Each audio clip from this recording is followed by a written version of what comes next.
하나님이 누군지 알게 되는 밤이 되길 바랍니다. 그래서 오늘 저와 여러분이 함께 나눌 말씀이 하나님을 아는 것. 따라합시다. 하나님을 아는 것.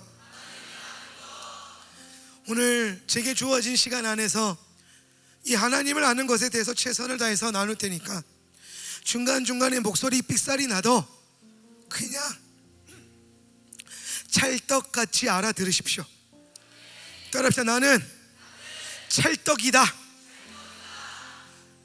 대충 말해도 찰떡같이 그냥 알아들으십시오. 할렐루야. 하나님 말씀 요한복음 17장 3절, 빌립보서 3장 8절. 영생은, 화면 보면서 준비 시작. 영생은 곧 유일하신 참 하나님과 그가 보내신 자 예수 그리스도를 아는 것이니이다. 또한 모든 것을 해로 여김은 내 주 그리스도 예수를 아는 지식이 가장 고상하기 때문이라. 내가 그를 위하여 모든 것을 잃어버리고 배설물로 여김은 그리스도를 얻고. 아멘. 오늘 예수님을 아는 것, 하나님을 아는 것이 오늘 이 밤의 주제입니다. 제가 오늘 오전 강의 때 선십은 뭐를 아는 거라 그랬어요? 나를 아는 거라 그랬죠. 나는 뭐다? 하나님의 아들이다. 우리는 하나님의 아들이다. 근데 하나님의 아들이 그 영광스러운, 그 영화로움, 창세전부터 영광스럽기 위해서 하나님처럼 되라고 하나님의 형상으로 지음받은 우리가 왜 이렇게 사는가? 왜 이 모양 이 꼴로 살고 있는가?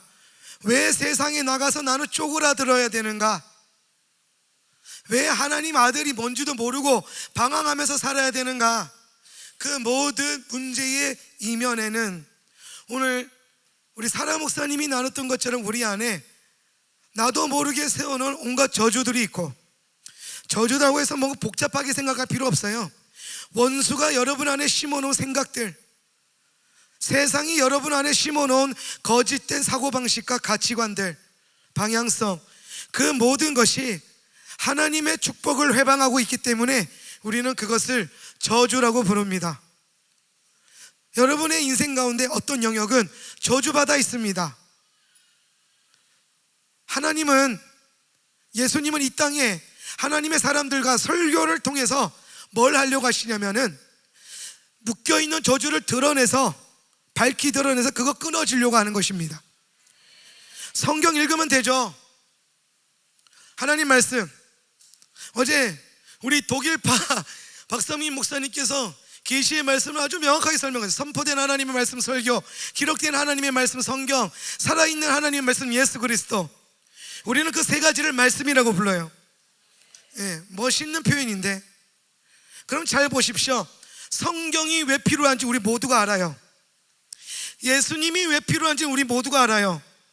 근데 설교가 왜 필요한지는 모르는 사람이 꽤 있어요. 그러니까 졸지. 그러니까 예배 함부로 빠져먹지. 설교가 내 인생 가운데 왜 필요한지 모르니까 설교 시간에, 그 귀하고 복된 시간에 졸고 앉아있지. 따라합시다. 졸리면 서라. 아멘. 졸린 건 죄가 아닙니다. 근데 설교 시간에 졸고 앉아있으면 죄입니다. 아멘 하세요. 왜 죄냐면, 죄의 히브리어가 하타트인데 그 다른 뜻 아닙니다. 하나님의 뜻과 방향으로 어긋나 있다. 하나님과 반대로, 하나님의 방향과 빗나가져 있다. 설교를 안 듣는데 어떻게 정확하게 살아갑니까? 여러분이 성경을 읽을 때에 이 성경 안에 숨겨져 있고 감추어져 있고 드러나 있는 계시를 온전히 다 알 수만 있다면 참 좋겠는데, 인간이 하나님의 말씀이 그렇게 호락호락하지 않습니다. 그냥 읽는다고 해서 저절로 깨달아질 정도로, 챗GPT에 조금 주석 물어본다고 해결될 정도로 호락호락하지 않습니다. 착각하면 안 됩니다. 그래서 하나님의 말씀의 영을 받고 이 계시의 말씀을 선포하라고 기름 부으신 하나님이 그렇게 기름 부어 세우시고 그 목회자를 통해서 선포되고 있는 설교라고 하는 풀어진 하나님의 말씀, 방향이 잡혀있는 하나님의 말씀, 내 인생을 변화시켜 줄 수 있는 하나님의 말씀, 나를 죄에서 회개시키고 내 인생의 잘못된 방향에서 돌이키고 거짓된 주인에서 돌이켜서 참된 말씀 앞에 무릎 꿇게 할 수 있는 그 설교가 우리 모두에게는 필요합니다. 그러니까 여기 있는 여러분이라도 지금부터 절대로 설교 시간에 졸고 앉아있는 인생 되지 마십시오. 누가 여러분에게 졸고 앉을 수 있는 권리를 줬습니까? 정신을 차리자. 따라해보자. 정신을 차리자. 설교가 내 인생을 살릴 것이고 설교가 어그러져 있는 나의 자아를 박살낼 것이고 설교가 내 영혼의 양식이라. 모든 세대들에게, 모든 신분을 가진 자들에게, 애들이나 어른이나 집사나 장로나 전도사나 목사나 설교가 필요합니다. 그래서 설교에 사명을 받은 목사님들이 생명을 갈아 넣어가면서 설교 준비합니다. 공부합니다. 기도합니다. 왜냐하면 이 설교가 가지고 있는 능력을 믿기 때문입니다. 적어도 앞에 아까 서 있었던 우리 PC의 목사님들은 그렇게 설교에 목숨 걸고 준비하고 있습니다. 그러니 잘 들으십시오. 잘 듣고 살아나십시오. 바른 방향으로 가십시오. 하나님을 아는 은혜가 이 설교를 통해서 임하기를 예수의 이름으로 축복합니다. 하나님께서 우리 인생을 계획하실 때에 여러분의 인생은 여러분이 선택하는 대로 흘러가는 것이 아닙니다. 따라합시다. 내 인생은 하나님의 손 안에 있다. 이거 빨리 깨달아야 됩니다. 내 인생은 하나님의 좀 더 고급스러운 용어로 따라합시다. 내 인생은 하나님의 주권 안에 있다. 그분이 내 인생을 책임지신다. 오전에 제가 설교할 때에 복음은 내가 얼마나 무력하고 무능하고 연약한지, 내 힘으로는 이 세상을 결코 살아갈 수 없음을 경험하게 한다고 했습니다. 진짜 복음이 선포되는 곳에는 나의 무력함이 깨달아집니다. 십자가가 능력이 있음을 깨달아집니다. 십자가를 의지하지 않고서는 내 인생이 바로 설 수 없음을 하나님은 구속사를 통해서 여러분의 인생 가운데 가르치실 것입니다. 그러면 여러분, 믿음이라는 것은 하나님 앞에 그 구속사의 복음을 빨리 깨달아서 하나님, 나는 더 이상 하나님과 싸우지 않겠습니다. 내가 졌습니다. 내 환도뼈가 나갔습니다. 내 힘의 근원이 박살나버렸습니다. 인생이라는 게, 내 능력으로, 삶이라는 게 내가 가지고 있는 경험과 방식으로 살아가기엔 만만치 않네요. 하나님 도와주십시오. 하나님 좀 도와주세요. 저희 교회에 자녀 셋 낳은 부모들이 많습니다. 그 자녀 셋 낳은 부모들한테 제가 가끔 물어봅니다. 애를 셋이나 키웠는데 애 아직도 어떻게 키워야 될지 잘 모르겠어요? 그러면은 하나같이 말합니다. 목사님, 아직도 모르겠습니다. 열을 키워도 모를 것 같습니다. 그게 우리 수준입니다. 뭐 하나 3번 해봤으면 요령이라도 익어야 되는데 하나님이 똑같은 놈들로 안 줍니다. 그래서 철저하게 우리 부모들로 하여금 무력하고 무능하고 무의미하게 만듭니다. 여러분, 근데 기억하세요. 그게 뭐라고요? 은혜다. 따라합시다. 나의 연약함이, 나의 무능함이 하나님의 은혜다. 실패했습니까? 넘어졌습니까? 여러분 인생 가운데 여러분이 풀기 힘든 문제가 생겼습니까? 그게 은혜입니다. 그게 왜 은혜인지 먼저 알려드릴게요. 이스라엘 백성들이 출애굽할 당시에 하나님은 이스라엘을 향한 계획이 있었습니다. 그 계획이 뭐죠? 이스라엘로 하여금 가나안 땅에 들어가게 하셔서 그 땅을 차지하고 정복하게 하는 겁니다. 그래서 이스라엘 백성들에게 가나안 땅 정복하라고 구원하시고 광야로 시내산에 보내셔가지고 언약 체결하시고 거기서 정탐꾼을 보내는데 하나님이 거기에서 계획하신 게 하나 있습니다. 이스라엘 백성들이 가나안 땅을 정복하기에 얼마나 무능력하고 무력한지를 경험하게 합니다. 자신들이 얼마나 악한지를 깨닫게 합니다. 그게 10명의 정탐꾼들의 악한 보고입니다. 12명이 갑니다. 그 중에 2명은 믿음으로 보고하고 언약으로 보고하고 하나님을 의지하며 보고합니다. 그런데 남은 10명이 어떻게 보고합니까? 사실을 말합니다. 팩트를 말하죠. 그 팩트가 뭐냐면 그 땅에는 안악자손이 있습니다.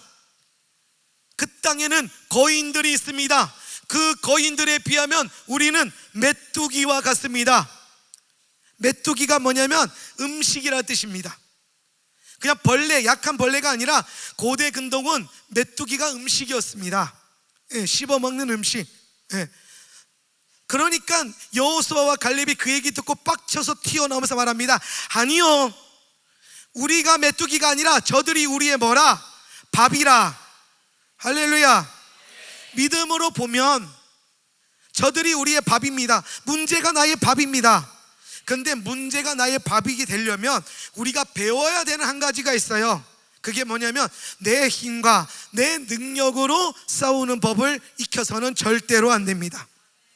한번 따라 합시다. 인생은 내 능력으로 사는 것이 아니다. 한 번 더. 인생은 내 노력으로 사는 것이 아니다.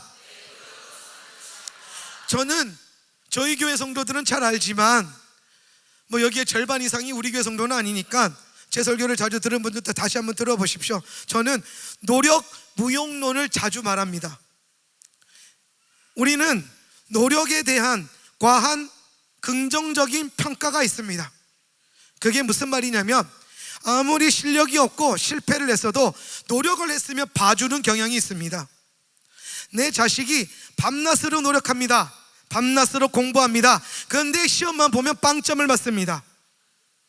그것도 신비죠. 근데 밤낮으로 노력한 걸 아는 부모들은 빵점 맞은 자녀들을 향해서 뭐라고 못합니다. 빵점 받은 그 시험지 앞에서 이렇게 말하죠. 너는 노력하고 있으니까 언젠간 잘 될 거야. 너는 노력하고 있으니까 괜찮아. 반대로 하면 예화를 드려볼까요? 어떤 놈이 맨날 공부를 안 합니다. 놉니다. 잡니다. 근데 이놈이 머리가 좋아요. 타고나서. 누굴 닮아서? 지에미를 닮아서. 지에미를 닮아가지고 머리가 엄청 좋아가지고 게으른데 공부를 잘해요. 게으른데. 그러면 전교 1등하는 시험지 받아와도 그 부모가 의도적으로 그의 게으름 때문에, 노력하지 않은 성향 때문에 이렇게 말합니다. 전교 1등하면 뭐하냐? 그죠? 전교 1등 안 해봐서 잘 모르겠죠? 그럴 겁니다. 왜? 우리는 이상하게 노력에 대한 과한 긍정적인 평가가 있습니다. 그래서 누군가가 노력하고 있으면 괜찮다고 얘기합니다. 근데 여러분 그거 아십니까? 하나님은, 복음은 우리가 노력한다고 해서 괜찮다고 하는 하나님이 아닙니다. 착각하지 마십시오. 그거 세상 기준입니다. 하나님이 어디에 노력하니까 괜찮다고 하십니까? 기독교의 절대적인 구원의 진리를 얘기할 때에 이런 표현을 하나 씁니다. 왜 기독교 안에서, 구원에서 내 열심보다 그리스도의 십자가 보혈의 공로와 복음이라고 하는 이 진리가 중요하냐면은 이런 예화를 드려요. 내가 열심히 버스를 탑니다. 돈을 지불합니다. 그리고 그 버스에 자리가 있지만 나는 열심을 내기 위해서 일부러 서서 독차지까지 갑니다. 버스에서 열심을 내는 거죠. 나는 열심히 버스를 타고 있다는 걸 보여주는 겁니다. 모든 버스 승객들에게. 그런데 한참을 기다리면서 열심을 내고 있는데 도착지가 않아요. 내 집 방향과 정반대의 길을 갑니다. 앞불사 100번 타야 되는데 110번 탔습니다. 열심히 노력해서 110번 탔습니다. 열심히 노력해서 110번 타고 노력을 열심히 냈습니다. 열심히 냈습니다. 그래서 어떤 결과가 나오죠? 엉뚱한 곳에 갑니다. 엉뚱한 곳에. 그런데 내 동생이, 이 게을러 빠진 동생이 초등학교 싼 요금 내고, 내보다 요금도 적게 내. 그리고 자리에 있다고 홀랑 앉아가지고 편안하게 갑니다. 때맞춰 집에 내립니다. 그리고 집에 나보다 빨리 들어가고 집에서 온갖 좋은 아버지의 것을 누립니다. 그 동생을 향해서 잘못된 버스에 열심을 냈던 형이 와서 뭐라고 할 수 있어요? 못합니다. 잘못된 버스 탄 지가 바보지. 예. 노력을 한다고. 그 버스 기사한테 이렇게 말하겠죠. 내가 얼마나 노력하면서 서 있었는데요, 내가 얼마나 노력하면서 이 버스를 탔는데요, 왜 우리 집에 안 데려다 줍니까? 그러면 버스 기사가 한숨을 푹 쉬면서 얘기하겠죠. 이 버스는 110번이에요. 잘못한 거죠. 노력과 열심도 제대로 된 가치와 기준과 방향성과 관점을 가지고 해야 됩니다. 제가 부흥회 다니면서 많은 부모님들을 기도해 드리는데, 권사님들 중에 이런 분들 꽤 많이 봅니다. 제가, 목사님, 한 70대 되는 노모신데 저한테 기도 받으러 나와서 줄 서서 기도 받는 거예요. 그 자식이 저보다 나이가 많아요. 그런데 제 손을 꼭 붙잡고 기도해 달라는 거예요. 자기 기도 말고 우리 아들을 위해서 기도해 주세요, 목사님. 그래서 도대체 뭐가 문제입니까? 그랬더니 우리 아가요, 착해요. 경상도 집회예요. 우리 아가, 목사님, 착합니다. 우리 아가 의사입니다. 그런데 목사님, 우리 아가 예수를 안 믿어요. 교회를 안 다닙니다. 어떻게 하면 좋습니까? 제가 그래서 그럽니다. 권사님, 그 아이는, 그 아들은 속 썩인 적 없죠? 크면서 한 번도 없대요. 속 썩인 거라고는 예수 안 믿는 거 하나밖에 없대요. 그런데 권사님, 그 아들이 속 안 썩이고 엄마 아빠 말 잘 듣고 고등학교 때 공부 열심히 하고 주일날 교회 안 가고 공부 열심히 하고 수능 100일 앞두고 교회 안 가고 주님 앞에 기도하지 않고 열심히 공부하고 의사 돼서 병원장 돼서 열심히 돈 버는데, 그 열심 때문에 뭐라고 안 했죠? 그 열심 때문에 애 공부 열심히 한다고 가만히 놔뒀죠? 그거부터 회개하셔. 왜 엉뚱한 노력을 하고 있는데 부모가 돼서 가만히 놔뒀냐? 고등학교 1학년부터 공부를 잘하든 말든 게임을 안 하든 말든 친구랑 놀러 다니든 안 다니든 상관없이 예수 똑바로 믿으라고 가르쳐야지. 너의 열심을, 너의 그 똑똑한 머리를 그리스도를 아는 것에 써라. 하나님을 아는 것, 하나님 나라를 아는 그것에 써라. 그렇게 가르쳤어야지. 그거부터 회개하십시오. 권사님, 그거부터 회개하면 하나님이 일하실 겁니다. 그렇게 알려드렸어요. 노력이라고 해서, 열심이라고 해서, 노력한다고 해서 무조건적으로 관대하게 좋다, 잘하고 있다, 노력하고 있으니까 언젠간 되겠지, 아니라니까요. 똑바로 해야죠. 110번 타고 아무리 노력해봤자 뭐합니까? 엄한 동네 가는데. 예수 믿고 하나님의 뜻을 발견하고 하나님의 계획과 그분의 뜻을, 그분의 나라를 위해서 열심을 내야지. 이 세상에서 조금 부족하게 살아도 괜찮아요. 바벨론의 상을 엎어버리는 그때가 반드시 와요. 그러니까 여기 계신 여러분이라도 내가 노력하고 있기 때문에 괜찮다고 생각하는 노력 안일주의에서 벗어나시고, 여러분의 노력으로 하나님이 잘되게 하는 인생이 아니라는 걸 빨리 깨달으십시오. 노력한다고 여러분 인생 성공할 것 같아요? 노력한다고 해서 잘 살아질 것 같아요? 여러분 부모님들 다 여러분 키우려고 노력하고 있습니다. 그런데 안타깝지만 자녀 키우는 게, 인생 살아가는 게 삶을 살아가는 게 그렇게 호락호락하지 않습니다. 저는 공부 열심히 했습니다. 제가 지금까지 본 책만 해도 8,000권이 넘어요. 제가 가지고 있는 책이 6,000권이에요. 웬만한 목사님들보다, 웬만한 박사들보다 책 많이 봤어요. 공부 많이 했다고요. 그런데 목회가 잘 됐냐? 아닙니다. 나는 내가 열심히만 하면, 나는 내가 열심히만 목회하고 열심히만 살면 하나님이 제게 복을 주셔서 제가 하는 목회가 다 잘 될 줄 알았습니다. 그래서 제가 오늘 오전에 얘기했던 것처럼 말씀빨로 목회하겠다고 설교 잘하려고 엄청 했었는데 그걸로 설교 잘 되게 교회가 잘 된 게 아닙니다. 교회가 조금 살려고 하면 박살나버리고, 교회가 조금 살려고 하면 박살나버리고. 제가 제주도에서 교회 개척한 지 16년 됐어요. 제가 27살에 교회를 개척했습니다. 27살에 교회 개척하고 제주도에서만 16년 한 자리에서 목회했는데 3번 교회가 반토막 났습니다. 참 실력이 없죠. 예. 참 제가 봐도 저는 실력이 없어요. 그런데 저는 실력이 좋다고 생각했습니다. 객관적으로 봤을 때 말 잘하거든요. 누가 그러더라고요. 오늘 저도 목사님은 그렇게 어려운 sonship을 이렇게 쉽게 설명하냐고. 그러니까 제가 봤을 때 저도 이런 쉽게 설명하는 거, 이렇게 집중 잘 시키는 거, 그리고 나이는 어리지만 어른들한테 하나님한테 까불지 마십시오 이렇게 담대하게 얘기하는 거 잘할 수 있습니다. 그런데 그걸로 목회가 잘 됐냐? 아니더라고요. 목회가 좀 될만하면 박살나버리고, 좀 될만하면 박살나버리고, 이제는 좀 되는가 싶었는데 또 박살나버리고, 3번이 박살났어요. 진짜 하기 싫었습니다.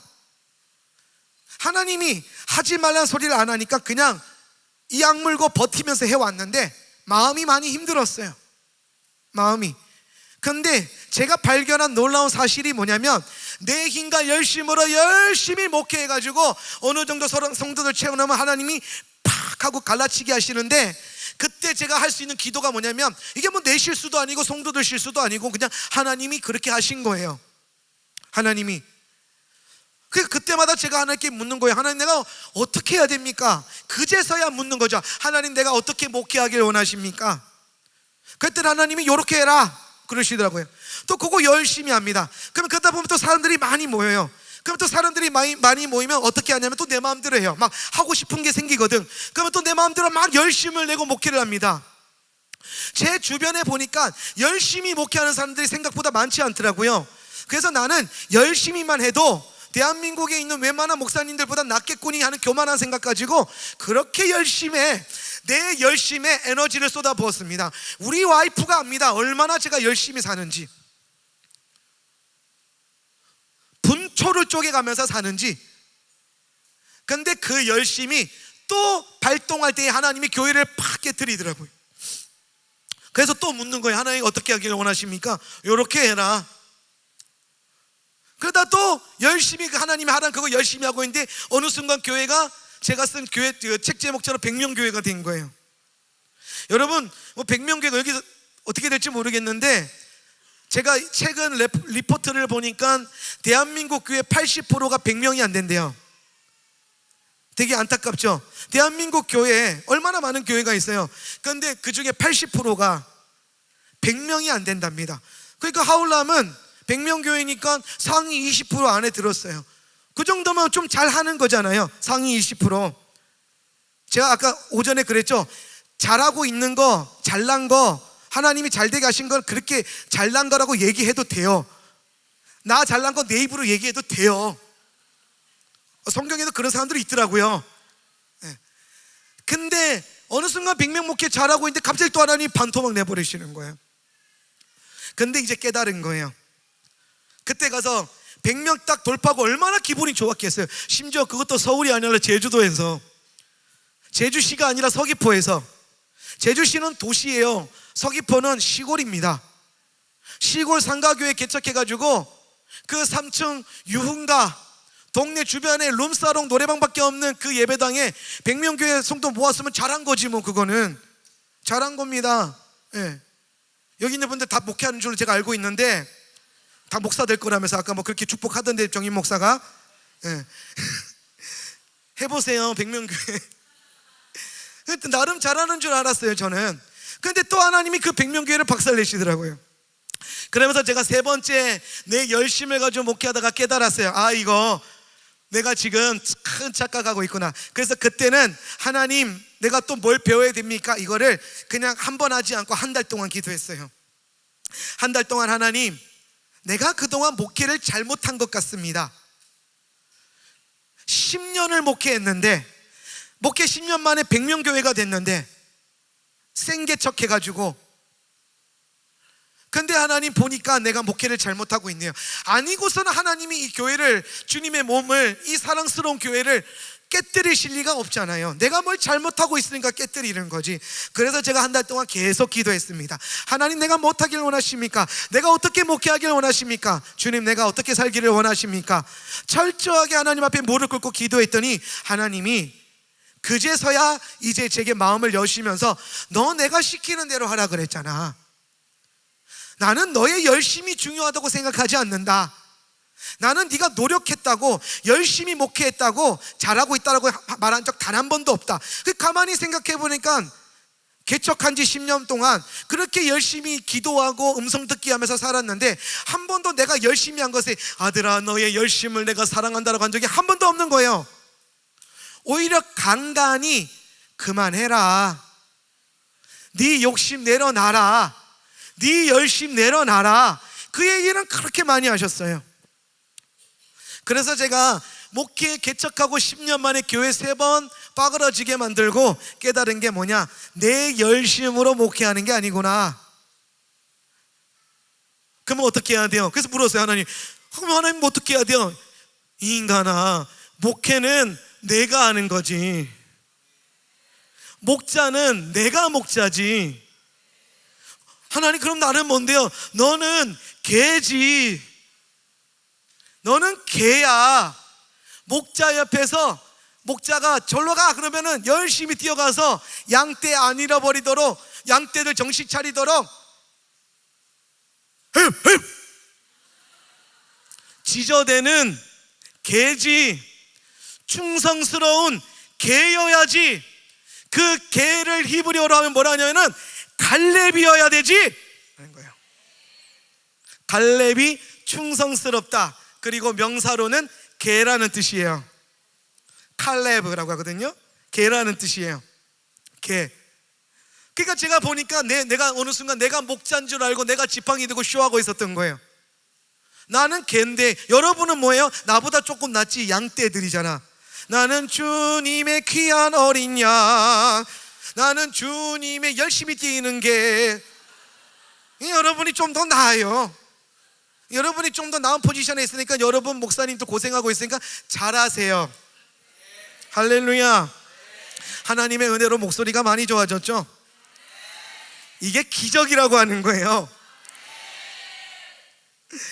하나님은 내가 잘하는 것으로, 내 잘난 맛으로 절대로 살게 안 하십니다. 왜냐하면 인생을, 내 삶을, 나라고 하는 존재를 창조하실 때에 그분은 내가 내 힘과 노력으로 잘 살 수 있도록 만들지 않았습니다. 애초에 하나님은 우리를 하나님과 동행하는 존재로서 만들었습니다. 제가 존경하는 목사님 중에 찰스 프라이스라는 목사님이 있어요. 그 목사님의 설교를 많이 듣지는 않았는데 딱 한 편의 설교를 듣고 저는 그분을 제일 존경하기로 했습니다. 그 설교도 제목만 봤습니다. 다 안 들었어요. 영어인데 제가 어떻게 들어요? 찰 목사님 거 어떻게 듣습니까? 안 듣죠. 근데 제목이 기가 막힙니다. 한번 따라해 봅시다. 하나님을 위하여 살지 마라. 하나님을 위해서 살지 마라. 이게 뭐지? 이단인가? 그런데 그 뒤에 멋있는 그 문장이 붙는 거예요. 따라합시다. 하나님과 함께 살아가라. 여러분이 하나님을 위해서 뭔가를 하려고 한다, 하나님을 위해서 살겠다, 내가 주를 위해서 살겠다, 이거는 애초에 말이 안 되는 말입니다. 그러니까 이거는 말이에요, 방구예요? 근데 방구를 왜 이렇게 많이 껴요? 애초에 말이 안 되는 거니까 그걸 말이 아니라 방구지. 네. 내가 주의 영광을 위해서 살겠습니다, 주를 위해 살겠습니다, 그거 방구라니까요. 우리가 어떻게 주를 위해서 살아요? 예. 여러분이 주를 위할 수 있어요? 그분은 이미 만유 위에 만유시여 온 우주, 온 만물 위에 만물이시며 그 만물의 충만함이시고 그 만왕의 왕이시고 만주의 주시고, 그분은 이미 온 우주 위에 가장 풍성한 충만함을, 그 영광의 충만함을 가지고 계신 분입니다. 그러면 여러분이 주의 영광을 위해서 노력하면 그 영광에 흠이나 내지, 내 노력이 주의 영광을 가리기나 하지 더 빛나게 할 수 있다 없다? 없다. 애초에 그분은 이미 내가 어떻게 하냐 못하냐와 상관없이 충만한 영광을 갖고 계신다. 애초에 하나님은 여러분을 창조하고 만드실 때에 하나님을 더 빛나게 하라고 만들지 않았습니다. 선십의 가장 중요한 진리 중에 하나가 뭐가 있냐면, 하나님은 우리를 하나님의 아들로 만드셨는데 그 하나님의 아들로 왜 만드셨냐면 그분 안에 있는 영광을 뭐 하시려고? 나누어 주시려고. 따라하세요. 영광을 나누어 주시려고. 그러니까 하나님의 목적은 우리가 열심히 살아서 그분을 영광스럽게 하는 것이 아니라 그분이 열심을 내서 너희들을 영광스럽게 하는 겁니다. 하나님이 나를 영화롭게 하신다고요. 오늘 오전에 제가 성경 구절 띄워드렸을 때에 예수님의 기도의 본질이 무엇입니까? 아버지여, 우리가 창세전에 나눴던 그 영화로움, 그 영광스러움을 저들에게 다 같이 따라합니다. 나에게도 나누어 주시옵소서. 한 번 더 고백합니다. 주님, 나도 빛나게 해주십시오. 근데 그 빛나게 해주시려고, 당신의 영광을 나누어 주시려고 하나님의 형상으로 창조한 겁니다. 그러니까 애초에 주의 영광을 위해서 살겠다, 주를 위하여 살겠다라고 하는 이 방향성은 틀린 겁니다. 틀린 겁니다. 틀린 겁니다. 틀린 거라고. 언제까지 아멘 안 하나 보자. 틀린 거라고요. 애초에 그분은 그 안에 있는 영광을 여러분에게 나누어 주시려고, 그래서 여러분들을 영광스럽게 하고 영화롭게 해서 여러분 안에 실존하시는 하나님을 드러내게 하시려고. 할렐루야. 나를 통해서 하나님 되심을 드러내시려고, 당신의 영광을 드러내시려고, 하나님의 살아계심을 나를 통해서 보여주시려고 나를 창조하셨다, 나를 구원하셨다, 우리가 교회가 되게 하셨다, 우리가 아들이 되게 하셨다. 그 영광을 나누어 주시려고, 나를 영화롭게 하려고. 애초에 그분은 나의 어떠한가 상관없이 이미 영광의 충만한 가운데 있습니다. 그런데 나누어 주시는 것, 이 영광이라고 하는 본질이 되게 독특해요. 하나님의 하나님 되심이기 때문에 우리가 하나님처럼 빛나기 위해서, 영광스러워지기 위해서는 할 수 있는 게 한 가지밖에 없습니다. 그게 뭐냐면, 그 애초에 영광의 근원이신, 본질이신 예수 그리스도를 내 안에 모셔드리고 그 예수 그리스도와 함께 동행하면서 살아가는 것입니다. 예수님을 여러분의 저 앞에, 미래 비전 앞에 두고 그분의 영광을 위하여 하고 달려가는 게 아니라, 예수님을 여러분 마음 안에 모셔드리고 내 옆에 모셔드리고 그분의 팔짱을 끼고 예수님 갑시다 하면서 가는 거라고. 그게 성도의 삶이야. 그게 그리스도인의 삶입니다. 그거 하게 하는 거죠. 근데 자꾸 우리는 뭔가 이 성경 안에 있는 복음의 본질이 어그러져 있으니까 자꾸 되도 않아 주의 영광을 위해서, 주를 위하여라는 말을 너무 쉽게 해요. 애초에 불가능한 건데. 그래서 여러분이 예수를 아는 그 고상함, 하나님을 아는 것에서부터 오는 여유와 넉넉함과 능력을 반드시 성경을 통해서 알아야 합니다. 그래서 제가 시작할 때 그 얘기한 거예요. 여러분이 이거를 그냥 성경 읽어서는 잘 몰라요.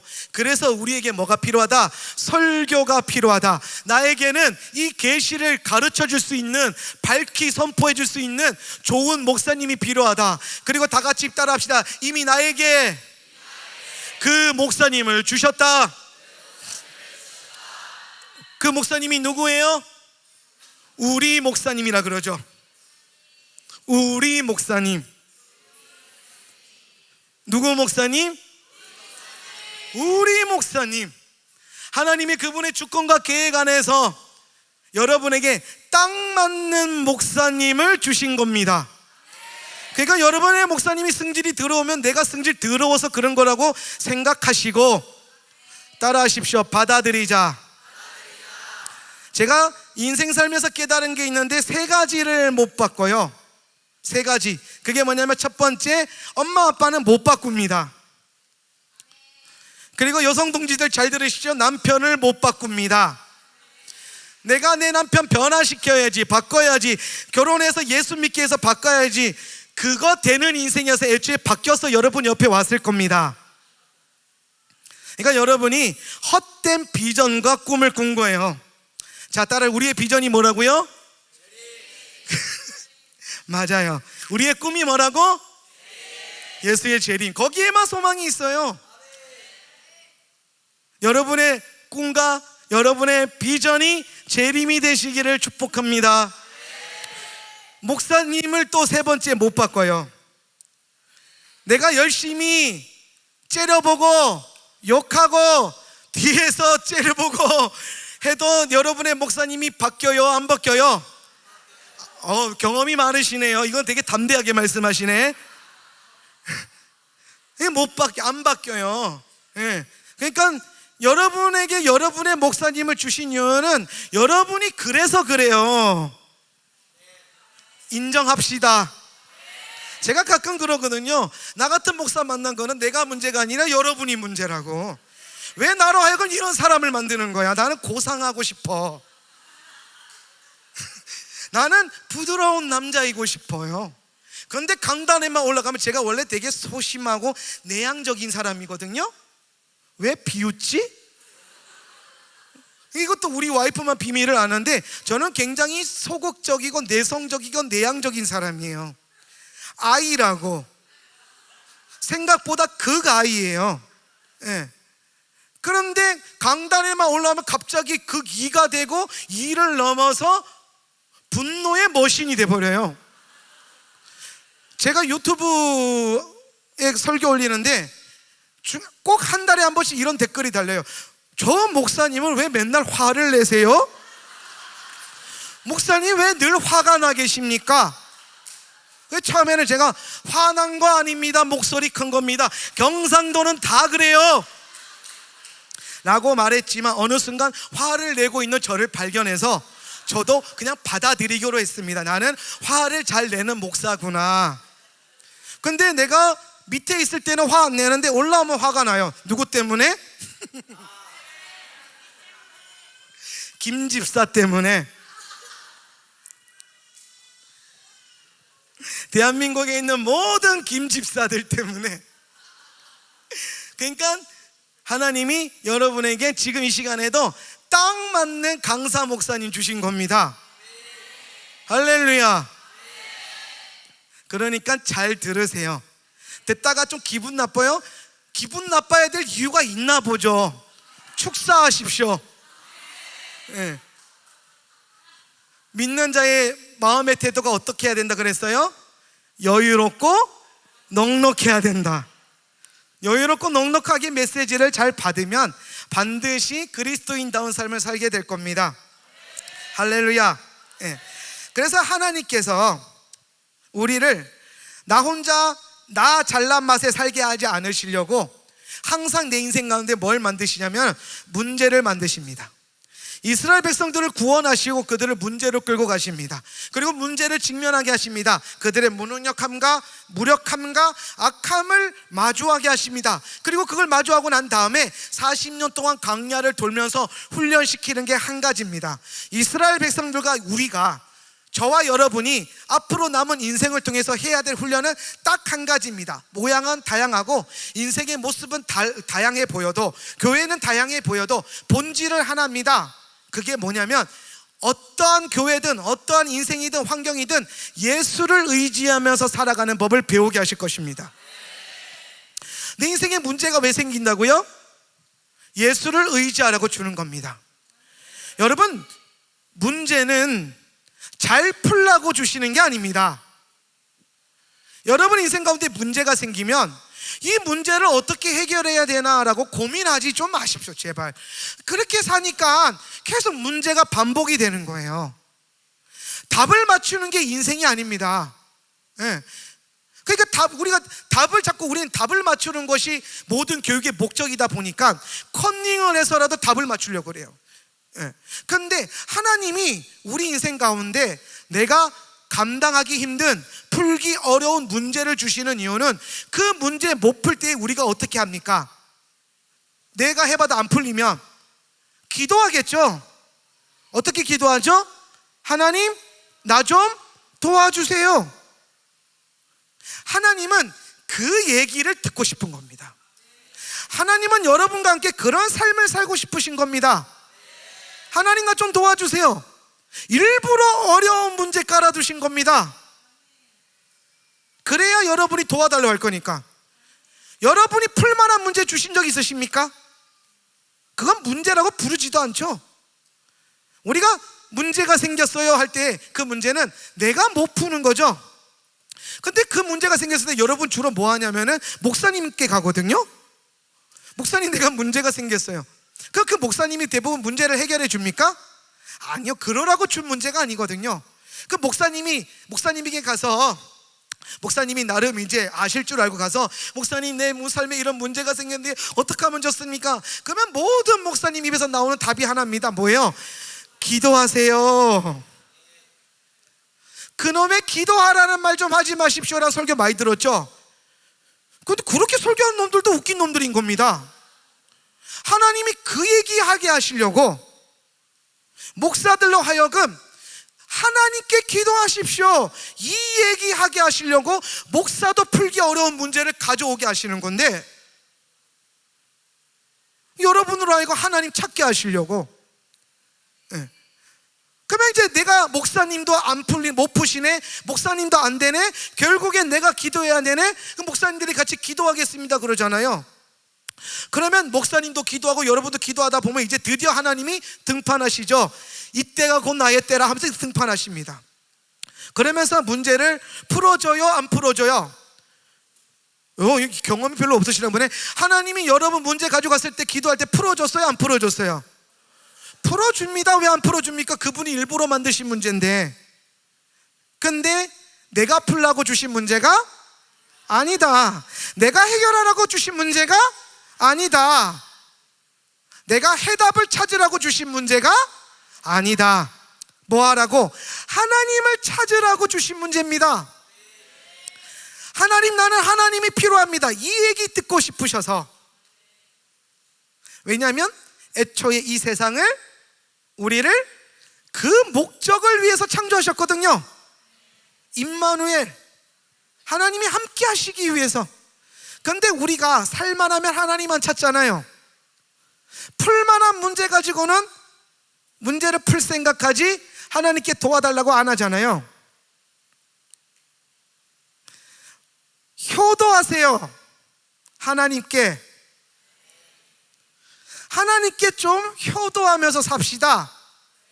그럼 효도는 어떻게 하는 거냐면, 내가 풀 수 있는 문제도 있잖아요. 가끔 살다 보면 하나님이 안 주고 내 상태와 자연적인 환경에 의해서 마주하는 내가 풀만한 문제도 있습니다. 근데 그런 문제, 내가 자초한 문제, 내 환경에서 나타난 문제, 효도하는 사람들이 뭐 하냐면 내가 풀만한데 일부러 안 푸는 겁니다. 갑자기 풀 수 있어요. 근데 안 풀고 슬그머니 하나님 보면서, 하나님, 이게 효자야. 하나님, 이 문제가 조금 어려운 것 같은데 좀 도와주시죠. 그랬을 때 하나님이 와서 그거 도와줘요, 안 도와줘요? 도와주신다니까. 제가 군대에 있을 때 제자 훈련을 했어요. 저도 제자 훈련에 참 전생애를 바친 사람 중에 한 사람인데, 군대에 있을 때 군종명 30명 데리고 제자 훈련을 했어요. 나중에 제가 제자 훈련 시킨 군종명이 120명이 됐어요. 한 부대에 군종병 120명 제자 훈련하는 거 쉽지 않습니다. 근데 제가 해봤습니다. 근데 제가 제자 훈련 시킬 때에 하나님 음성 듣고 하는 법을 이제 가르치는데, 청소할 때에 제가 그걸 많이 써요. 그러니까 뭐 빗자루 3명, 밀대 4명, 물걸레 5명 이렇게 있으면 그 사람들이 모여가지고 이제 기도를 하는 겁니다. 하나님, 내가 어떤 청소를 하면 좋겠습니까? 물걸레 할까요? 빗자루질 할까요? 아니면 걸레질 할까요? 이제 그 기도하고 음성 듣기 하는 거예요. 그러면 이제 다 끝나고, 자, 물걸레 손 드세요. 그냥 물걸레가 5명이었는데 5명이 딱 손 들어. 그러면 오, 너네 물걸레다. 빗자루 손 드세요. 근데 빗자루가 4명인데 갑자기 5명이 손 들어. 그럼 어떻게 하냐면 다다시 기도하는 거예요. 다다시. 그래서 청소 당번 정해지는데 2시간 걸린 적도 있습니다. 청소하는 데는 30분이면 되는데, 근데 그 무의미해 보이고 쓸모없는 짓을 반복하는 게 제자 훈련입니다. 그 과정을 계속 되풀이하는데 한 군종병이 와서 얘기합니다. 형님, 제가 그때 군종대 저한테 형님이라고 그랬거든요. 형님, 꼭 이렇게 쓸데없는 것까지 하나님을 귀찮게 하면서 물어봐야 합니까? 꼭 청소 뭐 할까요?까지 형님, 제가 이거 2시간 걸리는 게 힘들어서가 아니라, 힘들다는 뜻이죠. 힘들어서가 아니라 꼭 하나님 앞에 이런 것까지 물어봐야 되는지 의심이 듭니다. 꼭 이런 것까지 물어봐야 되나요? 라고 하길래 제가 그랬습니다. 안 물어봐도 되지. 안 물어봐도 되지. 근데 제가 2가지를 얘기했어요. 첫 번째가 뭐냐면, 첫 번째는, 그런데 네가 사소한 것까지 하나님께 안 물어볼 때 정말 중요한 문제가 생겼을 때 네가 하나님께 물어보겠냐? 군대 가면 실탄 사격 훈련하기 전에 PRI라고 하는 훈련합니다. 사격 동작 연습하는 거예요. 근데 그게 얼마나 힘든지, 총알도 없이 총도 안 쏘는데 하루 종일 합니다. PRI를. 근데 그거 하고 나면 피가 나고 알이 베이고 이가 갈린다고 해서 PRI입니다. 근데 이제 그거 하고 나면, 처음에 제가 그거 하는데, 아니 총도 안 쏘는데 갑자기 엎드려서 이 모양을 왜 만들어야 되는지, 앉아서 자세는 왜 만들어야 되는지, 서서 쏴는 왜 해야 되는지를, 자세 나오죠? 왜 해야 되는지를 도저히 모르겠는 거예요. 그런데 그거 한 며칠하고 진짜 실탄 사격장을 갔는데 갑자기 교관이 말합니다. 엎드려서. 그런데 갑자기 나도 모르게 촥촥 하고 엎드리고 있는 거예요. 그리고 기가 막히게 총열의 정렬과 내 가늠자의 각도와, 그리고 그 각도에 맞춰서 정확하게 방아쇠를 당겼을 때 총알이 정확하게 관역에 맞더라고요. 그 쓸데없어 보이는 자질구레한 훈련을 계속 하니까 진짜 총을 쏴야 되는 현장에서 누가 엎드렸어. 근데 나도 모르게 자세가 만들어지고 각도가 만들어지고 쐈는데 정확하게 관역에 맞더라는 거예요. 그게 훈련입니다. 제가 그래서 그랬어요. 네가 인생을 살다 보면 어느 순간이 되면 꼭 청소해야 됩니까 말아야 됩니까는 묻지 않아도 될 때가 오는데, 그것까지도 훈련해 놓으면 정말 네 인생에 중요한 문제가 터졌을 때에 너는 가장 먼저 네 입에서 나오는 문제가, 기도가 어떻게 하지가 아니라 하나님 내가 어떻게 할까요? 요 말이 될 거야. 그거 훈련시키려고 내가 너에게 우리 군종 형제들 데리고 빗자루 들까요? 물걸레 들까요? 요거 훈련시키는 거야. 그랬더니 그 친구가 알아듣는 겁니다. 아, 그렇구나. 그리고 제가 그럽니다. 2번째로, 그리고 네가 나는 하나님의 아들이었으면 좋겠고 효자였으면 좋겠다. 그게 무슨 말이냐면, 진짜 효자는 지가 할 수 있는데도 자질구레한 것까지 아버지한테 일부러 전화해서 물어보는 거예요. 왜? 그러면 아버지가 기분이 좋거든. 아버지가 기분이 좋아요. 하나님이 여러분에게 왜 기도라고 한 능력을 주셨게요? 힘든 일 생길 때마다 부르라고? 그게 기도예요? 아닙니다. 따라서 기도는 관계다. 내가 풀만한 문제도 하나님 앞에 논의하고 묻고, 내가 해도 되는 그 일을 하나님 앞에 기도하고 묻고 관계 맺어가고, 그 관계를 통해서 아들답게, 그리고 하나님을 어떻게? 아버지답게 그렇게 모셔드리고 살게 하기 위해서 우리는 크고 작은 문제를 하나님께 가져가고, 비로소 우리는 인생이라고 하는 것을, 삶을, 공부를, 목회를 주와 함께 해야 된다는 사실을 깨닫게 되는 겁니다. 애초에 그거 깨닫게 하시려고 우리 인생에 문제라고 하는 것을 주시는 겁니다. 이스라엘 백성들이 40년 동안 그거 훈련하고 드디어 모압 동편에 섭니다. 이제 강 건너가면 가나안 땅이에요. 하나님이 약속하신 그 언약의 땅을 드디어 취할 수 있는 때가 옵니다. 그런데 정탐꾼들이 가보니까 하물 앞불사 아낙 자손이 아직 안 죽었어요. 이것들이 40년 전에 보고 쫄았던 그 아나크들이 살아있네. 하나님이 살려두신 겁니다. 아낙 자손이 명줄이 길어서 살아있는 게 아닙니다. 악인들이 왜 흥왕하냐고요? 나쁜 짓 하는 사람들이 왜 잘 사냐고요? 하나님이 그러고도 무슨 능력이 있냐고요? 하나님이 살려두신 겁니다. 하나님이 왜 살려두셨을까요? 왜 아낙을, 가나안 땅 지금 정복해 들어가서 차지하고 싸워야 되는데 하필이나 수많은 대적들 가운데 웬만한 센 놈들은 다 제거하고 약한 놈들로 싸움 붙이시면 되는데 하필 끝판대장 아낙 자손을 떡하니 세워놓습니다. 아낙. 자, 보십시오. 신명기 9장 1절 말씀, 이스라엘은 들으십시오. 준비, 시작.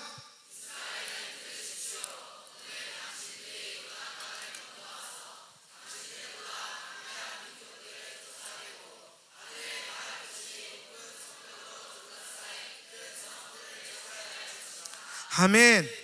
이스라엘은 들으십시오. 쉐마 이스라엘, 들어봐라. 그러면서 무슨 말 하냐면 당신들보다 강대한 민족들을 쫓아내라. 이게 말이 됩니까? 야, 쟤들이 너보다 힘이 세, 네가 쫓아내, 이 말하는 거거든요. 야, 저기 큰 성읍이 있거든, 너보다 커, 그거 차지해. 자, 나보다 커요, 나보다 세요, 그러면 그거 지금 그거 차지하라고 하나님 말씀이 지금 내 힘과 능력으로 내 사이즈로 그거를 차지하라는 겁니까? 아닙니까? 아니겠죠? 아니, 내 힘으로 이기게 하실 거면 나보다 약한 놈들을 골라놔야죠. 예. 헷 이런 애들, 아브라함이 한번 꺾었던 에모리 이런 애들, 입만 살아있는 그런 애들. 예. 에모리가 나의 입이란 뜻이거든요. 이게 우리식으로 표현하면 입만 사는 놈들 뭐 이런 뜻입니다. 에모리가. 예. 그런 애들 깔아놔야죠. 근데 아낙을 깔아놨어요. 왜? 내가 싸워서 이길 수 없는 존재. 근데 하나님 뭐라고 말합니까? 가서 싸워라, 차지해라. 난 능력이 없는데요? 그렇지, 너는 능력이 없지. 그러니까 지금 이 게임은, 이 싸움은 내 힘과 내 능력으로 하는 싸움입니까? 하나님을 의지하라고 주신 싸움입니까? 그렇지, 이걸 깨달아야 돼요. 내 앞에 아나크를 왜 살려놨다고? 아나크로 하여금 왜 명줄이 길게 만들어놨다고? 왜 아직도 40년이 지났는데 아낙 자손들이 멀쩡하게 살아있느냐? 하나님이 일부러 살려두신 겁니다. 왜? 이스라엘이 못 이길 거니까. 이스라엘이 싸워서 못 이길 거니까 아낙 자손 앞에서 이스라엘이 뭐 할까요? 내가 감당할 수 없는 문제 앞에서 이스라엘이 뭐라고 기도하겠습니까? 하나님 도와주세요. 그러면 이제 하나님이 멋지게 등장하셔서 아낙을 박살을 내고 죽여버립니다. 아낙을 왜 살려놨다고요? 하나님이 죽이시려고. 왜 하나님이 죽이시려고 하나님께서 이스라엘 백성들 앞에 그 큰 문제를 놔뒀냐면 하나님이 어떤 분인지 보여주시려고. 하나님이 아낙 자손 다 때려잡고 여호수아와 갈렙 앞에서 2두군 3두군 딱 들어올리면서 멋있지 하는 거, 이거 하고 싶으셔가지고 그래서 하나님이 살려두신 겁니다. 여러분 인생의 문제들, 어려움들, 내가 감당할 수 없는 수많은 고난의 문제들을 왜 주셨다고요? 하나님이 멋지게 해결해 주고 싶으셔서 놔둔 겁니다.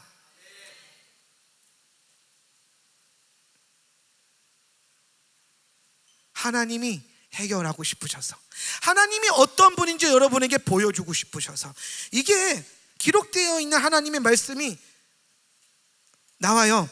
신명기 9장 3절 말씀. 오늘 너는 아까 싸워서 이겨라, 나가서 싸워라 하고 3절에서 이렇게 말합니다. 오늘 시작. 오늘 너는 알라 내 하나님 여호와께서 맹렬한 불과 같이 내 앞에 나아가신즉 여호와께서 그들을 명하사 내 앞에 엎드러지게 하시리니 여호와께서 내게 말씀하신 것 같이 너는 그들을 쫓아내며 속히 멸할 것이라. 아멘. 자, 하나님이 이스라엘 백성들에게 너희보다 더 큰 민족, 너보다 더 큰 성읍을 차지해라. 예. 그러면서 뭐라고 말하냐, 그 명령을 주고 이스라엘이 해야 될 일들을 보여줍니다. 그게 뭐냐면 너는 알라. 뭘 알아야 돼요? 내 하나님 여호와께서, 너희 하나님 여호와께서 맹렬한 불과 같이 내 앞에 나아가신지 여호와께서 그들을 멸하사 내 앞에서 엎드려지게 하시리니 여호와께서 내게 말씀하신 것 같이 너는 그들을 쫓아내며 멸하게 될 것이다. 이 무슨 말이에요? 여호와께서 싸워주실 거야. 여호와께서 이기게 하실 거야. 네가 해야 될 거는 싸움이 아니야. 네가 해야 될 것은 전쟁이 아니야. 따라합시다. 내가 해야 될 것은 여호와를 알라. 여호와를 알자. 힘써 여호와를 알자. 그게 우리의 부르심이고, 내 인생의 문제, 내 삶의 고난, 나의 어려움, 내가 감당하기 힘든 대적들은 누가 해결한다고요? 하나님이 해결하시는 겁니다.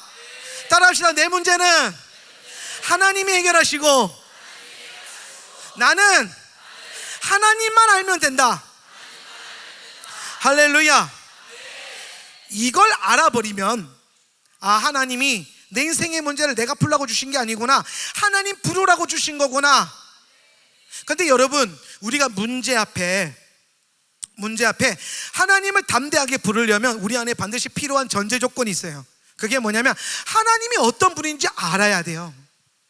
그래야 부를 수 있습니다. 하나님이 어떤 분인지 알아야. 이스라엘 백성들이 가나안 땅에 정착했습니다. 그들이 평생 유목민으로 살다가 드디어 땅 부자가 돼가지고 이제 농사란 걸 해봅니다. 평생 유목민, 아브라함 때부터 양치기로 살다가 드디어 땅 물려받고 하나님으로부터 땅을 하사받아서 농사를 짓는데, 얘네가 자손 대대로 농사를 지어봤어요? 못 지어봤어요? 못 지어본 거예요. 그러니까 농사를 해본 적이 없는 거예요. 농사의 기술이 없어, 농사할 수 있는 능력이 없어, 감각이 없어, 지식이 없어. 그런데 하나님이 땅은 주셨어. 예. 그러니까 이제 나름대로 씨 뿌리고 뭐 해보는데 어떻게 해야 될지 모르는 거예요. 그러면 이제 우리는 배웠죠. 하나님이 그 땅을 왜 주셨어요? 열심히 가꾸라고? 아닙니다. 하나님을 의지하고 기도하라고 주신 문제인 겁니다. 그 미션이. 그런데 얘네가 농사를 지어본 적이 없으니까, 또 하나님이 어떤 분인 줄 모르니까 이 문제, 농사 짓는 문제를 가지고 하나님께 나아가야 되고, 비를 내려주는 문제로 하나님께 나아가야 되는데, 갑자기 옆집에 있는 바알을 섬기는 김씨 아저씨가 이렇게 말하는 거예요. 그 아저씨, 비 와야 되는데, 그 심은 거 그거 비 와야 될 텐데, 막 그러는 거예요. 그러니까 이제 이분이 이제 이스라엘 김 집사가, 비는 어떻게 오게 하는 겁니까? 농사 짓는 사람들이 그것도 몰라? 비 오게 하는 거? 바알한테 가서 제물 바쳐야지. 그래야 비 와. 그 가면 아세라 여자 그 신관들이 걔네한테 제사 지내야 그래야 비 오는데? 비 그거 아무나 그거 안 하면 안 온다. 그 농사 망해. 그래서 이스라엘 백성들이 땅을 차지하고 난 다음에 갑자기 우상 숭배를 합니다. 예. 블레셋의 신, 비를 내려주는 바알을 섬깁니다. 아세라를 섬깁니다. 거기 가서 이스라엘 김집사, 최집사, 이집사, 드집사들이 가가지고 제물 갖다 바치면서 거기서 절하고 있는 겁니다. 나중에 이스라엘이 전쟁이 났을 때 바알을 섬기고 아세라를 섬기고 비를 주관하는 신을 섬겼던 그 블레셋이 쳐들어올 때에 미스바 성에, 겁나 멋있는 미스바 성에가 있거든요. 이제 죽어갈 때쯤 되니까 하나님을 찾는 거예요. 하나님 살려주세요, 도와주세요. 저 비바람을 일으키고 번개를 때리는 신을 섬기는 저 블레셋이 쳐들어옵니다. 그래서 기도했더니 갑자기 하나님께서 블레셋을 뭐로 조져요? 비, 번개, 우레로 박살을 내버립니다. 굉장히 의도적인 겁니다. 왜냐하면 그들의 신이 뭐라고 그랬어요? 비와 바람과 번개를 던지는 신이란 말이에요. 예. 바알 신, 근데 번개를 주관하는 신을 모시는 백성들을 하나님이 뭐로 부셔버렸어요? 번개로 부셔버렸어요. 거기서 이스라엘로 하면 아는 거예요. 쟤네가 번개의 주관자가 아니라, 비의 주관자가 저들이 아니라 내가 이스라엘에 비를 내리는 하나님이다. 그걸 배우는 거죠. 그래서 그때부터 그 찬양이 가능해지는 겁니다. 비 준비하시니. 하나님이 비를 내려주시는 분이라는 걸 아니까 비를 준비하시는 하나님, 하나님이 우리가 믿음으로 선포하면 이 땅에 가뭄이 들고, 내가 기도하면은 저 바다에서 조만한 주먹만한 구름이 와가지고 점점 커져서 비를 내리게 하는 그 하나님, 능력의 하나님, 그 하나님을 깨닫고 나니까 더 이상 이스라엘 백성들이 비 달라고 바알에게 가서 절하지 않잖아요. 하나님께 기도하기 시작하죠. 그들도 드디어 비 올 때쯤에 초막절에 항상 예루살렘 올라가서 제사 드리고 예배하고 비를 준비하신 하나님을 찬양하기 시작했습니다. 그 다음부터는 바알을 안 찾아갑니다. 비 때문에는 안 찾아갑니다. 다른 것으로는 찾아가도 적어도 비 때문에 안 찾아갑니다. 그들은 배웠거든요. 하나님이 비를 주신다. 우리 인생 가운데 그런 게 참 많습니다. 하나님을 경험하고 알고 나면 세상 안 찾죠. 세상의 가치와 원리를 안 찾죠. 하나님이 누군지 알면 적어도 그리스도인들 입에서 노후 준비해야 돼, 이딴 소리는 안 나와야 돼요. 내 노후를 위해서 얼마를 모아야 되고 어떻게 살아야 되고 뭐 해야 된다. 그래서 나는 남들 기도할 때 돈 벌겠다, 남들 예배할 때 돈 벌겠다, 이딴 소리 못 하는 겁니다. 하나님이 우리의 인생의 노후의 책임자이심을 깨달으셔야죠. 내 물질의 통로요, 내 인생의 식량의 통로시고 내 삶의 주인이심을 알아야죠. 노후 준비 암만 해보십시오. 노후가 준비되나 하나님이 다 틀어막으실 겁니다. 하나님이 어떤 분인지도 모르고 노후 준비하고 있는데 하나님이 그거 왜 들어주시겠습니까? 하나님이 누군지 먼저 아십시오. 그러면 여러분이 노후 준비가 아니라 사후 준비하게 될걸요? 인생은 노후가 아니라 사후가 꽃이거든. 노후가 꽃이 아니야, 사후지.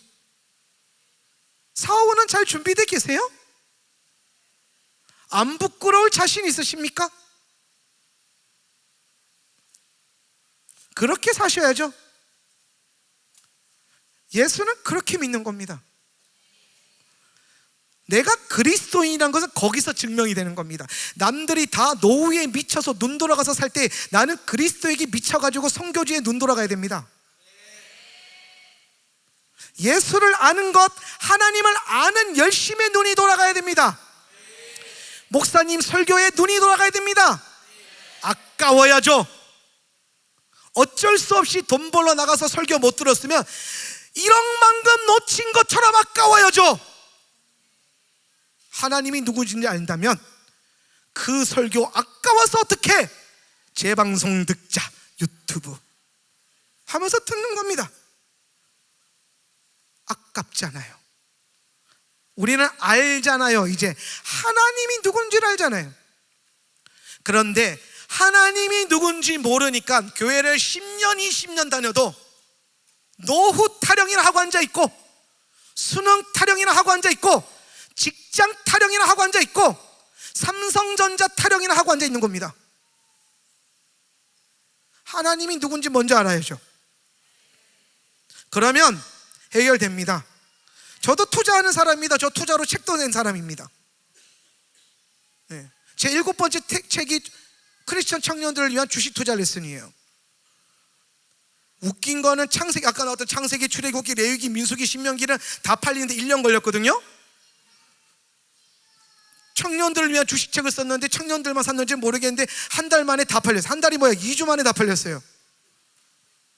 내가 그때 현타가 왔어요. 하나님을 아는 데는 1년이 걸리는데 주식 공부하는 데는 2주 만에 다 팔리더라고요. 그래서 제가 열받아서 하나님 앞에 기도받은 것도 있지만 저도 열받아가지고 2세를 안 찍었습니다.